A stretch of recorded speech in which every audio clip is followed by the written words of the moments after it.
In the Ashanti Highlands, the village of Adomfo lay nestled under towering baobab trees, where the winds carried whispers of their ancestors.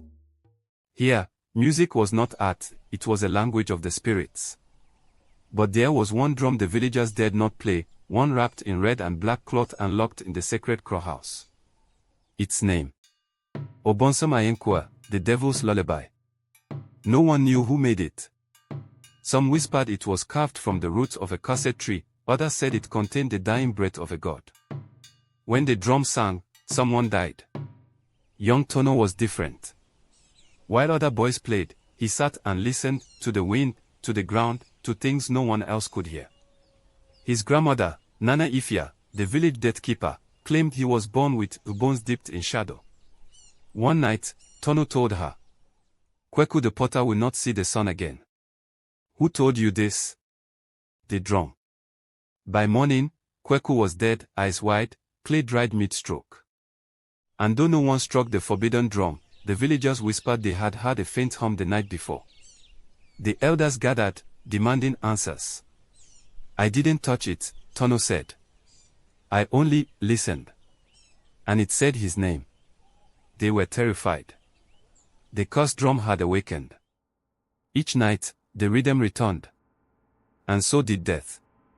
Old Oma, you're the goat herder. A child. A traveler. A pregnant woman. A newborn. 6 deaths. 7 nights. Always after the drum whispered a name. In a dream, Tano stood in a burnt version of his village. Blood in the wells. The drum glowing atop a throne of skulls. A faceless figure whispered. "The beat is not a curse, it is a warning. Death walks again." On the 7th night, the drum didn't whisper, it sang. Loud. Complex. Ancient. The entire village heard it. And with it came a grey mist, crawling down the highlands like smoke. From it stepped a faceless man, robed in black stitched with bones, serpent staff in hand. His mask was blank wood, etched with ancient Ashanti spells. The dogs whimpered.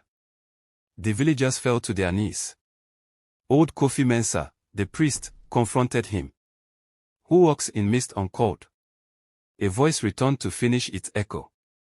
He walked into the crow house, placed a red stone before the forbidden drum and whispered. "The curse has ripened. The beat is awake. Prepare the child." His name was Nuam, the Faceless One, the spirit guardian of an ancient pact. The elders gathered Tano. Kofi confessed. "Our ancestors made a deal centuries ago. They created the drum from a ghost tree and leopard skin to contain death's rhythm. In exchange, the drum would choose a voice every few generations, the child to guide the village through the coming storm. That child was now Tano. But something worse had returned. Kojo Dedi, whispered Nana Ifya, the drummer who defied death. Once a chosen child like Tano, Kojo had used the drum to bend death to his will. He was sealed beneath the sasabonsam tree, but the seal was breaking. To stop him, Tano must now strike the forbidden drum. Despite the gasps and protests, he obeyed. Boom. The shrine cracked. The earth trembled. And far away, another drum answered. The rain murmured above the village of Adomfio, but Tano did not hear it. He was already somewhere else, somewhere deep, far, and ancient. He walked barefoot through a corridor not made by men but by the dead. Bones lined the walls, skulls grinning eternally, some stacked high like towers, others fused into twisted arches. Their hollow eyes pulsed with a faint red glow, like dying embers. Ribcages framed the ceiling, femurs paved the floor. The air was thick with the scent of dust and decay, but more than that, it hummed with whispers. Tano. Tano, child of the veiled sun. The corridor shifted as he moved, expanding into a long, pulsing hallway where time bent and breath held its rhythm. Ethereal hands reached out from the walls, brushing his shoulders, tugging at his clothes, stroking his chest as if reading the beat of his heart. Some were gentle. Others trembled with rage. In the distance, beyond the haze, a massive drum throbbed. It stood alone on a stone pedestal, glowing red like fresh fire. It was larger than a man, with skin that breathed, flexed, and bulged in rhythm. Each pulse shook the dream space. Tano stepped closer, and a voice emerged, ancient, deep, wrapped in echoes. Child of the veiled sun, bearer of sound and silence, do you remember your name? Before he could answer, the drum struck itself once. Boom. The shockwave knocked him back. And he awoke. Tano gasped and sat up. The inside of his hut was dim with early light. Ashes glowed faintly in the hearth. The scent of herbs and dried leaves hung in the air. And beside him sat a man. His cloak was draped in feathers, eagle, owl, hawk, each one shimmering with faint spirit light. His face was painted in intricate swirls of red and ash, symbols that pulsed faintly in time with Tano's heartbeat. His eyes, clouded, milky, yet piercing. He smiled without malice. You hear it now, don't you? He said softly. The drum. The one that calls only the marked. Tano stared. Who are you? The man tilted his head, thoughtful. Once, I stood where you now stand. A boy marked by rhythm, chosen not by elders but by echoes. The drum is not your enemy, Tano. It is your mirror. Tano opened his mouth, but the man was already fading, like smoke caught in morning light. His feathers unraveled into mist. The paint on his face lifted into the air like dust in wind. Gone. But the room still beat.